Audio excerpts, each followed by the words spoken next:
오늘 함께 보실 하나님의 말씀은 신명기 1장 29절에서 33절 말씀입니다. 신명기 1장 29절에서 33절 말씀입니다. 여러분하고 저하고 함께 교독하도록 하겠습니다. 내가 너희에게 말하기를 그들을 무서워하지 말라, 두려워하지 말라.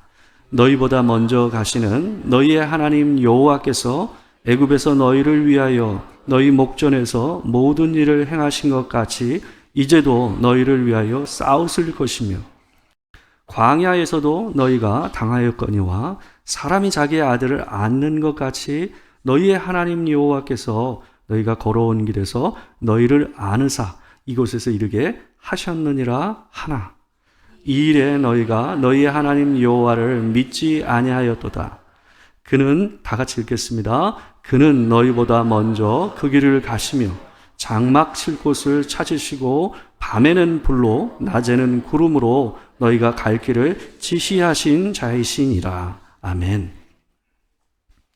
오늘은 신명기 1장 29절에서 33절 말씀을 가지고 두려워 말라 하는 제목으로 하나님의 말씀을 전하도록 하겠습니다.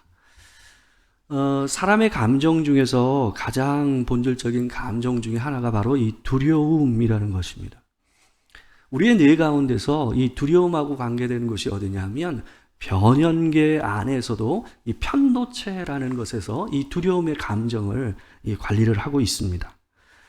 이 편도체와 두려움과의 상관관계를 실험하기 위해서 과학자들이 실험을 했는데 이 실험용 쥐에게서 그 뇌에서 편도체를 빼냈다고 합니다. 근데 이제 보시는 사진처럼 이 쥐에게서 편도체를 빼내니까 고양이를 무는 거예요. 겁을 상실한 거죠. 그러니까 이 자기를 잡아먹을 수 있는 고양이와 뱀 앞에서도 전혀 두려움 없이 이 쥐가 앞으로 나가는 것을 우리가 볼 수가 있습니다. 근데 여러분, 이 쥐가 어떻게 됐을까요? 이 쥐는 결국 고양이에 잡아먹히고 말았습니다. 이 두려움이라는 게 무조건 나쁜 건 아닙니다. 이 두려움이라는 것은 자기 자신을 갖다가 보호하기 위해서 나오는 감정이에요. 그래서 우리가 마땅히 두려워해야 할 것을 두려워하는 것은 가장 필요한 하나님께서 주신 감정 중에 하나입니다. 여러분, 그렇지만 우리가 반드시 해야 할 일과 대면해야 될 문제 앞에서 우리가 두려움을 느끼는 문제는 좀 다릅니다. 여러분, 아무리 실력이 좋은 운동선수라고 할지라도 이 운동선수가 두려움이 이 중압감을 이겨내지 못하면 어떻습니까? 자기가 가지고 있는 실력의 반의 반도 발휘하지 못하는 것을 우리가 많이 봅니다. 그죠? 그래서 투수가 잘 던지지를 못해요. 자기가 던지듯이 연습 때 하듯이 던지지 못하는 모습들을 우리는 왕왕 볼 수가 있어요. 왜요? 두려움에 사로잡혀 있기 때문에 그렇습니다. 이럴 때 두려움은 우리의 삶의 문제를 갖다가 해결하지 못하고 딱 장애물처럼 막혀 있는 듯 우리의 삶을 막아내는 이 역할을 하는 안 좋은 의미에서의 두려움입니다. 우리가 함께 본 이 신명기 말씀은 이 두려움과 관계돼서 세 가지로 나눠서 사용을 합니다. 첫 번째 두려움하고 관계돼서 우리가 하나님을 경외하는 마음하고 관계돼서 두려움을 얘기를 하고요. 두 번째는 우리가 하나님의 법, 하나님의 말씀을 어겼을 때 느끼는 두려움과 관계돼서 이 두려움이라는 단어를 사용합니다. 마지막 세 번째는 뭐냐 하면 우리가 마땅히 이겨내야 하고 넘어가야 할, 견뎌내야 할, 대면해야 될 두려움의 문제하고 관계돼서 그 대상과 관계돼서 느끼는 두려움을 관계돼서 이 두려움이라는 말을 신명기에서 쓰고 있습니다. 여러분과 제가 함께 봉독했던 이 오늘 본문은 바로 이 마지막 세 번째와 관계돼서 연결되어 있는 두려움의 문제입니다.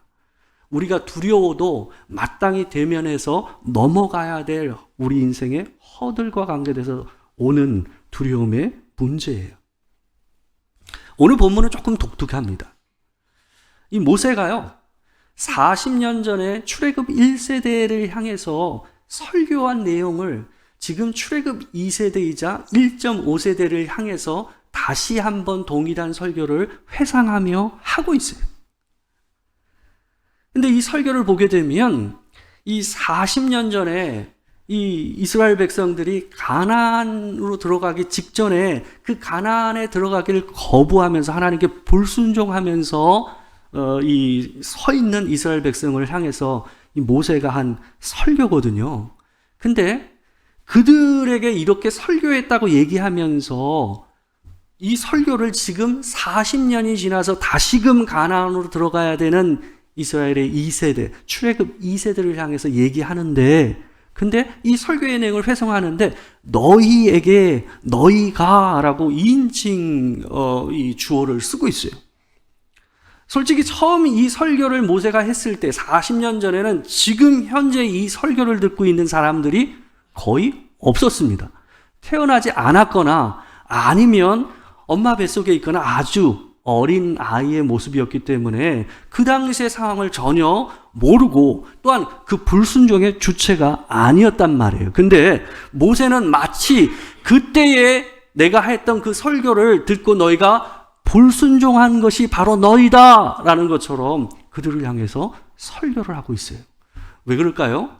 이들도 이전에 그들의 부모 세대처럼 다시금 가나안 땅으로 들어가야 되는 그 동일한 상황 가운데 있으면서 그 부모와 같이 동일하게 두려움에 휩싸여서 하나님이 원하시는 명령을 따라 행하지 않을 이 갈림길 앞에 서 있었기 때문에 그들을 향해서 이 모세는 너희는 하면서 마치 40년 전에 그들이 있었던 것처럼 얘기를 하고 있어요.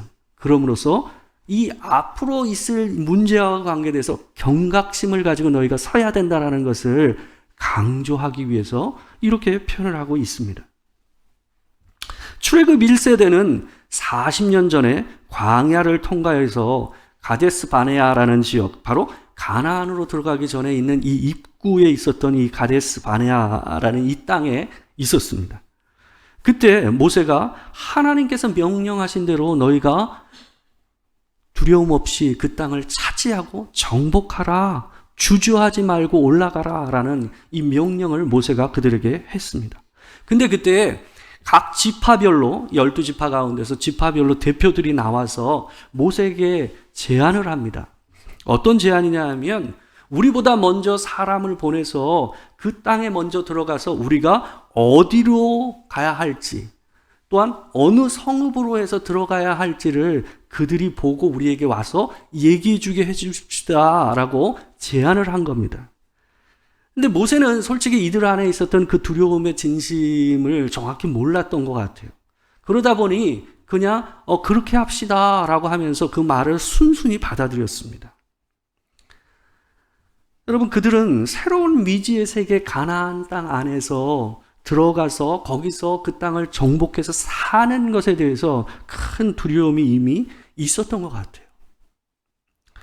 아니나 다를까 그 정탐꾼들이 들어가서 그 땅 안에 있었던 거인 족속들을 보고 나서 그들을 보니 어떻게 됩니까? 더 마음이 쪼그라들죠. 그래서 그들이 와서 백성들 앞에서 자신이 보니 하나님께서 우리에게 주시고자 하신 그 땅이 정말 아름답다라고 얘기하면서 하는 말이, 그렇지만 우리가 도저히 차지할 수 없는 땅이다. 그 땅에 거주하고 있는 정착민들은 거인이고 그들 앞에 선 우리는 메뚜기와 같다라는 이런 부정적인 보고를 하게 되죠. 그 보고를 듣고 나서 이스라엘 백성들이 보인 반응을 민수기 14장 1절에서 4절 말씀에서 이렇게 표현합니다. 제가 한번 읽어드릴 테니까 한번 보십시오. 온 회중이 소리를 높여 부르짖으며 백성이 밤새도록 통곡하였더라. 이스라엘 자손이 다 모세와 아론을 원망하며 온 회중이 그들에게 이르되 우리가 애굽 땅에서 죽었거나 이 광야에서 죽었으면 좋았을 것을 어찌하여 여호와가 우리를 그 땅으로 인도하여 칼에 쓰러지게 하려 하는가? 우리 처자가 사로잡히리니 애굽으로 돌아가는 것이 낫지 아니하냐? 이에 서로 말하되 우리가 한 지휘관을 세우고 애굽으로 돌아가자 하매.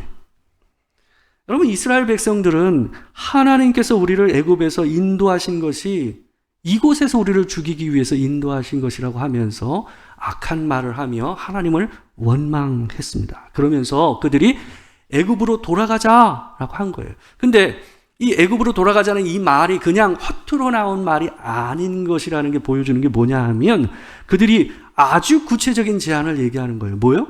모세와 아론이 아닌 새로운 지휘관, 새로운 지도자를 세워서 우리가 구체적으로 실제로 애굽으로 돌아갈 길을 마련하자라고 얘기하는 모습이 이들의 얘기가 그냥 욱해서 튀어나온 말이 아니라는 것을 우리가 볼 수가 있습니다. 결국 그들은 약속의 땅을 바로 앞에 두고 들어가지 못하고 하나님의 심판을 받아 40년 동안 광야를 돌고 돌 수밖에 없었던 생활을 하게 됩니다. 이들 중에 갈렙과 여호수아 말고는 단 한 명도 그 땅을 다시 밟을 수 있는 기회가 주어지지 않았습니다. 하나님께서 이 일을 예상하지 못한 것이 아니었습니다. 하나님께서는 이들이 이런 일을 경험하게 될 가능성이 높다라고 생각했습니다. 그래서 그들에게 하나님께서는 두 번의 이 두려움과 관계된 이들이 가나안 땅에 정복 전쟁으로 들어가기 전에 겪어야 될 그 두려움을 이겨낼 수 있는 두 번의 백신을 갖다가 놓는 일을 하셨어요. 첫 번째는 애굽에서 먼저 놓으셨고요. 2차 백신은 바로 광야에서 놓으셨습니다. 첫 번째 애굽에서 맞은 백신은 홍해에서 이루어졌습니다. 하나님께서 이스라엘 백성들을 애굽에서 구원하실 때 본래 가나안으로 들어가는 길, 바로 하이웨이, 고속도로가 어디냐 하면 이 블레셋 땅을 따라서 해변 도로를 따라서 가나안으로 들어가는 것이 가장 빠르고 좋은 길입니다. 근데 하나님께서는 그 길을 선택하지 아니하고 모세 보고 그들을 어디로 인도하게 하셨냐면 막다른 길인 홍해로 인도하게 하셨습니다. 앞은 바다요. 또한 뒤는 뭐예요? 애굽의 군대가 쳐들어오면 외통수 길인 이 길을 하나님께서 일부러 그 길로 인도하신 거예요. 정말 바보 같은 길이죠. 여기는 피할 길이 없어요. 앞에는 바다요, 뒤는 뭐예요? 애굽의 특수부대가 그들을 향해 쫓아오는 길이에요. 근데 하나님께서 이 길로 인도하신 이유를 출애굽기 13장 17절 말씀에서 이렇게 얘기합니다. 우리 같이 한번 읽어보겠습니다. 자, 시작. 바로가 백성을 보낸 후에 블레셋 사람의 땅의 길은 가까울지라도 하나님이 그들을 그 길로 인도하지 아니하셨으니 이는 하나님이 말씀하시기를 이 백성이 전쟁을 하게 되면 마음을 돌이켜 애굽으로 돌아갈까 하셨음이라. 하나님께서 아셨어요. 이미 견적이 나왔어요. 하나님께서 앞뒤가 다 막힌 공간인 홍해로 인도하신 것은 이들이 여기서 하나님이 그들의 앞서서 싸우시는 전사라는 것을 경험하지 않는다면 그 가나안 전쟁을 앞두고 있는 그 땅에서 그들이 분명히 애굽으로 돌아가겠다고 하면서 난리를 칠 거라는 것을 하나님께서는 아셨어요. 그래서 그 두려움을 가나안 전쟁 앞에서 느낄 그 사람들의 그 두려움을 제어할 수 있는 백신을 놓기 위해서 일부러 하나님께서 홍해 바닷길로 인도하신 거예요. 홍해를 앞에 두고 뒤에는 애굽의 특수 전차 부대가, 제가 그냥 붙인 말이 아니에요. 이게 본래 진짜 특수부대 표현이었어요. 그 성경에 나오는 표현이 원어상에 그렇습니다. 쫓아오는 상황에서 이스라엘 백성들은 혼비백산에서 하나님을 원망합니다. 그러나 그때 모세가 그들을 향해서 하는 말이 아주 중요합니다. 우리 출애굽기 14장 13절에서 14절 말씀입니다. 같이 한번 읽어보겠습니다. 자, 시작. 모세가 백성에게 이르되 너희는 두려워하지 말고 가만히 서서 여호와께서 오늘 너희를 위하여 행하시는 구원을 보라. 너희가 오늘 본 애굽 사람을 영원히 다시 보지 아니하리라. 여호와께서 너희를 위하여 싸우시리니 너희는 가만히 있을지어다. 이스라엘을 홍해에서 그들을 위해 싸우시는 하나님을 경험했습니다. 어디로도 피할 수 없는 그곳에서 하나님께서 바다의 길을 여셔가지고 그들을 피할 길을 여시고 인도하시는 하나님을 이스라엘 백성들은 먼저 경험을 했습니다. 이 모세는 그들이 애굽에서 경험했던 이 경험을 기초로 해서 그들을 향해서 이 세월이 지나 가나안 땅 앞에 서 있는 이스라엘 백성들을 향해서 이렇게 권면을 했습니다. 30절 말씀입니다. 제가 한번 읽어드릴게요. 너희보다 먼저 가시는 너희의 하나님 여호와께서 애굽에서 너희를 위하여 너희 목전에서 모든 일을 행하신 것 같이 이제도 너희를 위하여 싸우실 것이며, 너희가 애굽에서 나올 때 앞도 뒤도 길이 없고 뒤에는 애굽의 군대가 쳐들어오고 앞에는 바다가 가로막고 있는 그 순간에 너희가 한 것이 아무것도 없었다. 하나님께서 그 길을 여셔서 바다의 길을 내셔서 너희를 인도하시고 이끌어 가신 그 하나님의 은혜가 이 가나안 안에 너희가 들어갈 때도 일어날 줄 믿어라 라고 지금 모세는 그들을 향해서 권면하고 있는 거예요. 그래서 그들을, 그 땅의 주민을 두려워하지 말라, 무서워하지 말라라고 모세는 그들을 향해서 권면을 했습니다. 우리 주님은 우리가 갈 길을 먼저 가시는 하나님이십니다. 길이 없으면 바다를 열어서라도 여러분과 제가 가야 될 인생의 길을 열어가시는 하나님이 우리 하나님인 줄 믿습니다. 여러분, 2024년도에 우리의 길을 앞서서 가시는 우리 하나님께서 우리와 함께 하시는 줄 믿습니다. 여러분, 인생의 길 앞에서 때로는 두렵습니다. 때로는 여러 가지 어려움이 닥칠 때는 올해는 내게 또 무슨 일이 일어날까 하는 걱정과 근심이 앞서는 게 우리입니다. 여러분, 그렇지만 하나님께서 바다의 길을 여셔서 이스라엘 백성들을 구원하시고 그들의 인생의 길을 새롭게 열어가신 것처럼 하나님께서 여러분과 저에게 그 길을 열어가시며 올 한 해도 주의 은혜를 경험하게 하실 줄 믿습니다. 여러분, 우리 스스로 길이 보이는 때는 하나님을 볼 수가 없어요. 왜요? 내가 길이 보이거든요. 그러니까 하나님을 떠올리기가 쉽지가 않아요. 그 순간에도 하나님께서는 분명히 여러분과 저를 인도하고 계십니다. 그렇지만 사람들은 내가 뭔가 길을 열고 가는 것처럼 느낄 때는 하나님을 떠올리지 못합니다. 그래서 때로는 하나님께서는 우리를 일부러 홍해 길과 같은 외통수의 길로 인도하십니다. 왜요? 네 길을 인도하는 자는 나다 라는 것을 보여주시기 위해서 그렇습니다. 여러분, 그런 경험을 한 이스라엘 백성에게 모세는 30절에서 이렇게 얘기합니다. 이제도 그 하나님이 너희보다 먼저 가셔서 싸우실 것이다 라고 말씀하고 있습니다. 올해도 그 하나님께서 여러분과 저의 삶에 함께 하시는 줄 믿습니다. 우리 두 번째로, 이스라엘 백성들은 광야에서 2차 백신을 맞았습니다. 이 두려움을 제어할 수 있는 2차 백신은 31절에서 이 모세는 이스라엘 백성들이 맞은 백신을 이렇게 표현합니다. 31절 제가 한번 봉독하겠습니다. 광야에서도 너희가 당하였거니와 사람이 자기의 아들을 안는 것 같이 너희의 하나님 여호와께서 너희가 걸어온 길에서 너희를 안으사 이곳까지 이르게 하셨느니라 하나. 애굽에서 맞은 두려운 백신이 전사이신 아빠 하나님을 갖다 경험한 일이었다고 한다면, 이 광야에서 이스라엘 백성이 맞은 2차 백신은 뭐였냐면, 아이가 더럽고 또 위험한 길을 혼자 가지 않도록 엄마가 아이를 끌어안고 길을 걷는 것처럼 엄마 하나님 되신 하나님께서 그 백성을 안고 가시는 모습으로 그들에게 2차 두려움 백신을 놓으셨어요. 33절에 보게 되면 그 말씀을 더 구체적으로 보여줍니다. 하나님께서 어떻게 안고 가셨는가? 그는 너희보다 먼저 그 길을 가시며 장막 칠 곳을 찾으시고 밤에는 불로 낮에는 구름으로 너희가 갈 길을 지시하신 자이시니라. 이 구름과 불은 하나님이 우리와 함께 하고 계시다라는 것을 보여주는 사인이었습니다.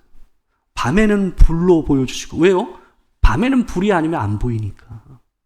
낮에는 어때요? 일반적인 작은 구름이 아니라 일반적으로 우리가 볼 수 없는 아주 빽빽한 두려움을 느낄 수 있는, 경외감을 느낄 수 있는 그 구름으로 그들 위에 함께함으로 하나님이 너희와 함께하고 있다. 하나님이 보이지 않지만 그 하나님이 너희와 함께하고 있다는 것을 그들에게 늘 보여주셨어요. 그들은 40년 동안 구름이 움직이면 이동했고 구름이 멈추면 그 자리에서 정착했어요. 그 일을 반복하면서 앞서가시며 그들의 길을 인도하시고 그들에게 정착할 것과 그들이 가야 할 그 길을 알려주시는 그 하나님을 경험하고 살았어요. 신명기 8장 15절에서 16절 말씀에서 광야에서 하나님께서 하신 일을 이렇게 얘기합니다. 우리 같이 한번 읽어볼까요? 자, 시작. 너를 인도하며 그 광대하고 위험한 광야 곧 불뱀과 전갈이 있고 물이 없는 간조한 땅을 지나게 하셨으며 또 너를 위하여 단단한 반석에서 물을 내셨으며 내 자손들도 알지 못하던 만나를 광야에서 내게 먹이셨나니 이는 다 너를 낮추시며 너를 시험하사 마침내 내게 복을 주려 하심이었느니라. 여러분, 광야는 길이 없는 땅이에요. 광대하고 위험한 땅이라고 표현된 말처럼 광야는 길이 없어요. 마치 이전에 그들이 애굽에서 봤던 홍해와 같은 거예요. 홍해의 길이 없듯이 그들이 광야에서 40년을 살면서 그 광야 땅은 뭐예요? 길이 없는 땅이었어요. 길이 곧 누구였어요? 하나님이었어요. 예수께서 이 땅에 오셔서 우리를 향해서 내가 곧 길이요 진리요 생명이니 라고 말씀하신 것처럼 그들에게 이 위험하고 광대한 땅 광야에서 유일한 길은 하나님이었어요. 그분이 나침반 돼서 그분이 가는 길이 제일 안전하고 제일 좋은 길이었어요. 그렇게 40년을 이들은 살았습니다. 여러분, 그들은 그런 위험한 땅에서 살았지만 그 땅이 그들에게 위험하지가 않았어요. 왜요? 하나님께서 그 길을 인도하셨으니까요. 여러분, 우리의 삶의 문제는 홍해바다도 위험하고 광대한 광야도 아닙니다. 우리 앞에 서 있는 거인같이 보이는 큰 문제도 아닙니다. 무엇이 우리 삶에서 가장 큰 문제입니까? 하나님을 믿지 못하는 우리의 마음입니다. 40년 전에 출애굽 1세대는 이미 애굽에서도 광야에서도 그들의 앞서서 가시는 그 하나님을 경험했으면서도 그 땅에 들어가는 것을 주저했습니다. 모세는 그 이유를 32절에서 아주 간략하게 정확하게 표현합니다. 32절을 같이 한번 읽어볼까요? 자, 시작. 이 일에 너희가 너희의 하나님 여호와를 믿지 아니하였더라. 하나님께서 보여주시 않은 것이 아니라 하나님께서 이미 그들에게 보여주셨지만 그 보여주신 그 하나님을 그들은 뭐예요? 믿지 못했어요. 하나님께서 이미 그들 안에 있을 그 두려움의 크기를 아셨기 때문에 하나님은 일부러 애굽에서 홍해로 그들을 인도하셨고 그 홍해 길을 열어서 하나님께서 길이 없는 데서도 길을 여시며 그들에 앞서서 그들은 가만히 있어도 하나님께서 싸우셔서 그 모든 무리들을 죽이시고 그들을 살리신 것처럼 그들을 경험하게 하셨어요. 그 일이 가나안에 들어가서도 동일하게 일어날 것을 하나님께서 보여주신 일입니다. 광야, 길이 없던 이 광야에서 불뱀과 전갈과 물이 없는 땅, 먹을 것도 없는 그 땅에서 40년을 끄떡없이 사는 이 경험을 하게 하심으로써 하나님께서 하나님이 너희와 함께 하시면 너희 인생이 엄마의 품 안에 있는 것처럼 마치 40년을 광야를 떠돌았지만 하나님께서 안고 가셨다고 얘기하는 건 뭡니까? 광야의 땅을 밟지 않은 것처럼 하나님께서 그들을 인도하셨다라는 말이 안고 가셨다라는 말의 의미예요. 올 한 해도 하나님께서 여러분을 안고 가시는 은혜가 있기를 주의 이름으로 축원합니다. 여러분, 새해가 2024년과 2023년과 여러분 뭐가 다릅니까? 여러분, 전도서를 보게 되면 전도서에서 우리에게 그렇게 얘기하잖아요. 해 아래 새 것이 없다라고 얘기하잖아요. 솔직히 여러분과 함께 맞이한 2024년도에도 2023년도에 우리가 고민했고 갈등했던 문제와 삶의 어려운 문제가 비슷합니다. 여전히 비슷하게 여러분과 저는 하나님 앞에서 실수를 하고 또한 잘못을 하고 또 때로는 믿지 못하고 살아가고 있습니다. 우리의 인생이, 우리의 삶이 새해가 되기 위해서 필요한 것이 뭡니까? 성경은 믿음이라고 합니다. 우리의 삶 안에서 진실로 참되게 2024년이 이전의 해와 다른 새해가 되기 위해서는 우리가 안 하던 일을 해야 됩니다.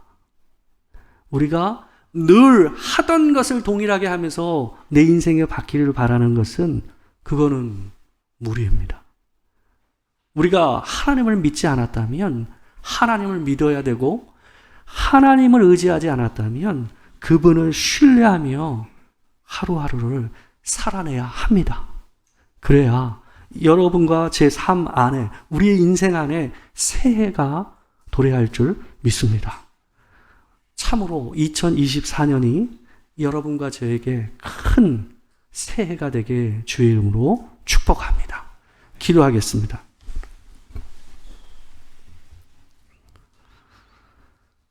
사랑하는 주님, 아픈 바다여, 뒤는 애굽의 군대가 쫓아오는 상황과 같은 마음으로 우리가 인생을 살고 있습니까? 앞도 보이지 않고 뒤도 보이지 않는 광야의 길을 우리가 걸어가고 있습니까? 끝없이 펼쳐진 광야 땅에서 전갈과 뱀과 먹을 물도 없고 먹을 음식도 없는 땅과 같은 광야에 우리가 서 있습니까? 하나님, 우리의 인생을 주장하시고 인도하시며 앞서가사 우리에게 필요한 것을 미리 준비하시고 내가 멈춰야 될 것, 내가 거해야 될 것을 알려주시며 우리의 길을 인도하시고 우리를 위해 앞서 싸우시는 하나님을 믿고 의지하는 마음으로 올 한 해를 살아가기를 주님 다짐합니다. 주님, 우리 교회에도 또한 이 자리에 있는 모든 성도들과 이 자리에 함께하지 못한 모든 성도들 가운데도 그 은혜로 함께하여 주시옵소서. 지금은 우리 주 예수 그리스도의 은혜와 아버지 하나님의 크신 사랑과 성령의 교통하심이 진실로 하나님 앞에서 우리의 앞에서 먼저 가시며 우리의 길을 준비하시고 지시하시고 또한 우리의 먹을 것과 마실 것을 채워주시는 그 하나님을 의지하고 믿고 한 해를 살아가기를 소망하는 이 자리에 있는 모든 성도들과 이 자리에 함께하지 못한 도토리교회 성도들 가운데 지금으로부터 영원토록 함께하시기를 축원하옵나이다. 아멘.